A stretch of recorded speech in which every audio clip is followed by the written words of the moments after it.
have the news you did the Lord Guard didn't send me. I entreat you both that keep us up with it, that you can vouchsafe your rest here, as our book, some time. So by coming together, by the halt, to us, I know, that was open, lies within its remedy. Good gentlemen, he hath much talk to me, and so I have 2 men now not a living to me, Lord Jesus. If it shall please you to spend your time thus awhile, it shall receive such thanks as fits a king's remembrance. We both obey, and here give up our souls to lie our service freely and with speech. Thanks, Rosencrantz. And it's you instead. Thanks, Guildenstern and gentle Rosencrantz, and I beseech you to visit my too much changed son. Heavens make our practices and our presence pleasant and helpful to it. Aye, amen. My lord, I think I have found the very cause of Hamlet's lunacy. Oh, speak of that.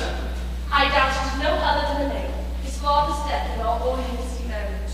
My liege and madam, to expostulate what duty is, why day is day, and night night, and time is time, were nothing but to waste night, day, and time.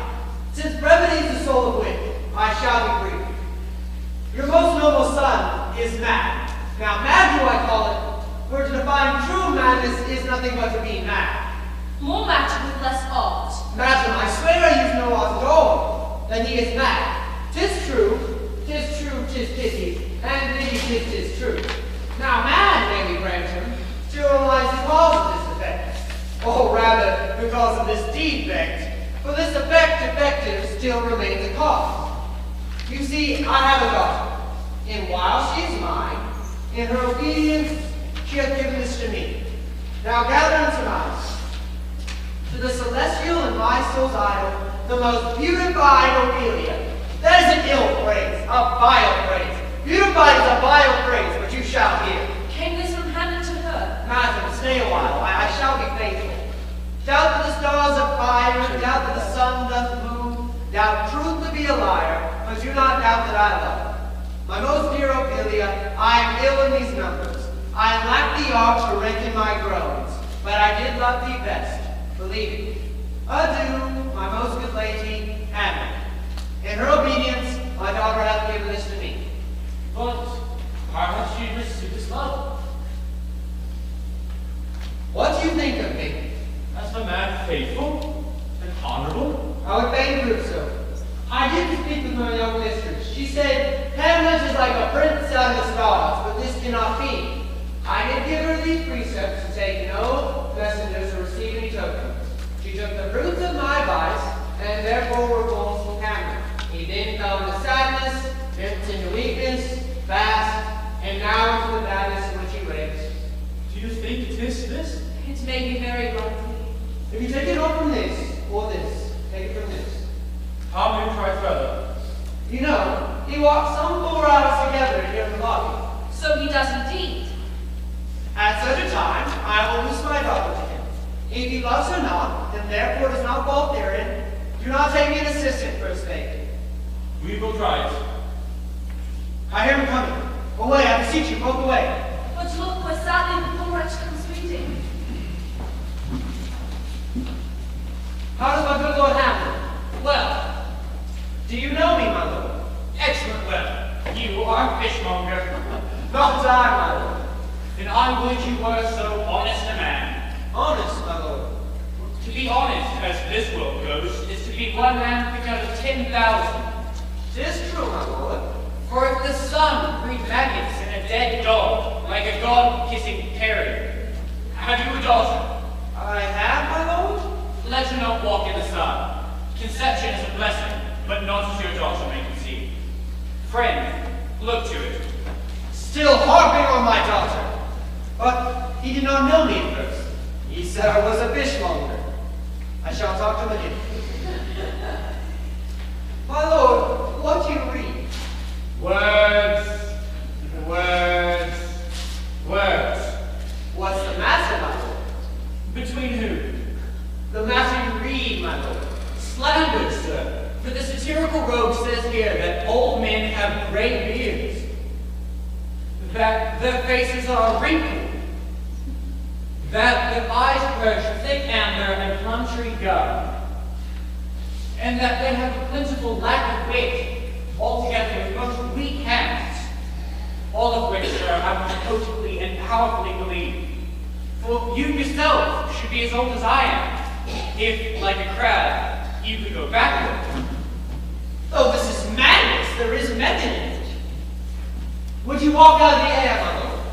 Into my grave. That is out of the air, my lord. How pregnant his replies. He is far gone. I shall leave him, and suddenly contrive the means for him reaching my daughter. My honorable lord, I do most humbly take my leave of you. You cannot, sir, take from me anything I would more willingly part with over, except my life. Except my life. Fare you well, my lord. My honored lord, My most dear lord, my excellent good friends, how dost thou build and stir? Rosencrantz, good ye lads, how dost ye vote? I see different children of the earth. What's the news? None serve that the world's grown honest. The doomsday is near. But let me question more in particular. What have you deserved at the hands of fortune that she sends you to prison hither? Prison, my lord. Denmark is a prison. That is the world one. A goodly one, and Denmark being one of the worst. We think not so, my lord. Why then 'tis none to you, for thinking makes it so. To me, it is a prison. Why then your ambition makes it. 'Tis too narrow for your mind. Oh God, I could be bounded in a nutshell and call myself a king of infinite space. Were it not, I have bad dreams. Then dreams indeed are ambitious. The very substance of the ambitious are merely the shadows of a dream. But a dream is itself a shadow. But come, shall we depart? For by my fay, I cannot reason. We'll wait upon you. What business have you in Elsinore? To visit, my lord, no other reason. Beggar that I am indeed a porter in things. But were you not sent for? Is it a free visitation? Come, deal justly with me. Come, nay, speak. Well, what should we say? Why, anything but to the purpose. You were sent for. There is a confession in your look. I know the good king and queen have sent for you. To what end, my lord? That you must teach me. Be even in dread with me, whether you are sent for or no. We were sent for. And I shall tell you why. I have, of late, wherefore I know not, lost all my mirth, and indeed it goes so heavily with my disposition that all the earth seems to me a sterile promontory. I mean, look you, the air, this overhanging firmament. What a piece of work is man. How noble in reason, how infinite in faculty. In apprehension, how like an angel. In action, how like a god. But man delights me not. No, nor woman neither, though by your smile you seem to say so. My lord, there's no such stuff in my thoughts. Why did you laugh then when I said man delights me not? To think, if you delight not to man, what entertainment the players could offer you. Hither they come to offer you service. What players are they? The ones who would take delight in, the tragedians of the city. Do they hold the same estimation as when I was in the city? Are they so full? No, indeed, are they not. How comes it? Do they grow rusty? Nay, their endeavor keeps the ones in pace. Gentlemen, you are welcome to Elsinore, unless I extend to the players, like they should be, for they should be more entertainment than yourselves. But my uncle, father, and aunt mother are deceived. In what ways? I'm mad, north-northwest. When the wind is southerly, I know a hawk from a handsaw. My lord, I have news to tell you. My lord, I have news to tell you. When My lord, the players come hither. These are the best actors in the world. They do the tragedy, comedy, history, pastoral, historical, pastoral, comical, tragical, historical, comical, pastoral, tragical. Yep. These are the only men, my lord. Welcome, masters. Welcome all. These are the brief chronicles of the time. See them well bestowed, for it were better you had a bad epitaph than there to report whilst you live. I will use them according to the deserts, my lord. God's body can man, whose every man past his desert, for who should escape living, take them in. Come, sirs. Old friend, can you play the murder of Gonzaga? Aye, my lord. Could you set himself the dozen or 16 lines which I would set down and insert them into the play? Aye, my lord. Then follow that law, and I pray you, mock him not. Gentlemen, you are welcome at Elsinore. Good, my lord.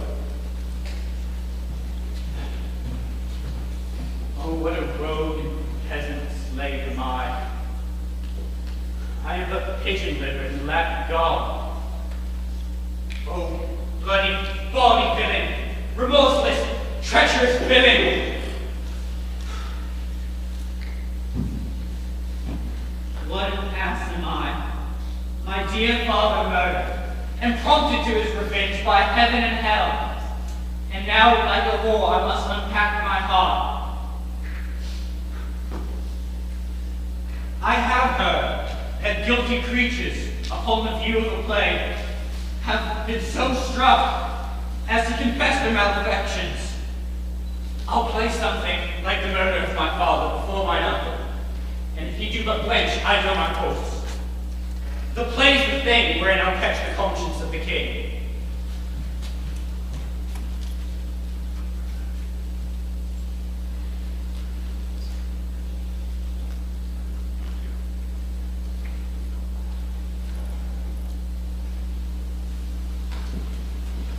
And can you, by no trick of circumstance, care for it by put some of this confusion and dangerous lunacy?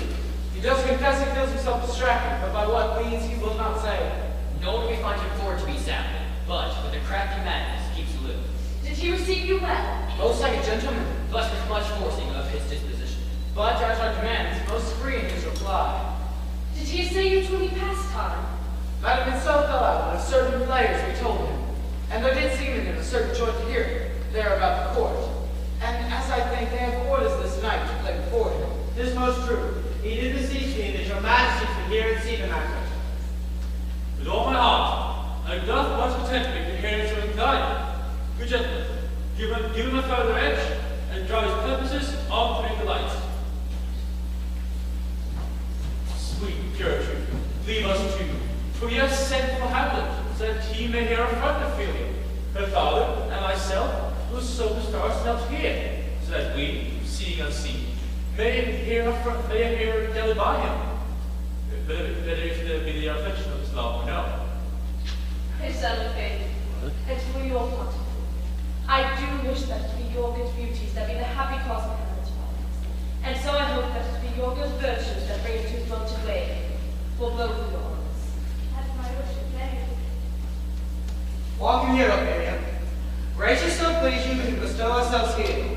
Read on this book. Such an exercise will call your loveliness.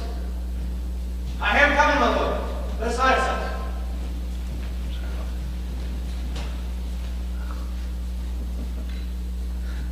To be or not to be, that is the question. Whether 'tis nobler in the mind to suffer the slings and arrows of outrageous fortune, or to take arms against a sea of troubles, and by opposing, end them. To die, to sleep, to save begin the thousand natural shocks that flesh has entered. 'Tis a consummation devoutly to be wished. To die, to sleep, perchance to dream. Aye, there's the rub. For in that sleep of death, what dreams may come, when we have shuffled off this mortal toil, must give us pause. There's the respect that makes calamity of so long life. For who should bear the whips and scorns of time, that undiscovered country, death, from whose bourne no traveller returns, puzzles the will. Thus, conscience does make cowards of us all. But Saul, the fair Ophelia, nymph, in thy horizons, be all my sins remembered. With my hope, I beg your honor this day of day. I humbly thank you. Well, My hope I have remembrances of yours that I have long and always deliver. I pray you now receive them. no, not I. I never gave you all. My honored lord, you know right well you did. And with the words of so sweet breath composed has made the things more rich. Yet have you lost, take these again. But to the noble mind rich gifts wax poor when you was fruit of kind. Now, my lord. Are you honest? My lord. Are you fair? What means your lordship? Then if you be honest and fair, your honesty should admit no discourse to your beauty. Does beauty have better commerce than with honesty, my lord? I truly, I did love you once. Indeed, you make me believe so. You should not believe me. I Why wouldst thou be a breeder of sinners? I am myself indifferent honest, but I can accuse me of such things it were better my mother had not borne me. What should such fellows as I do crawling between heaven and earth? We are errant knaves all. Go thy ways to the nunnery.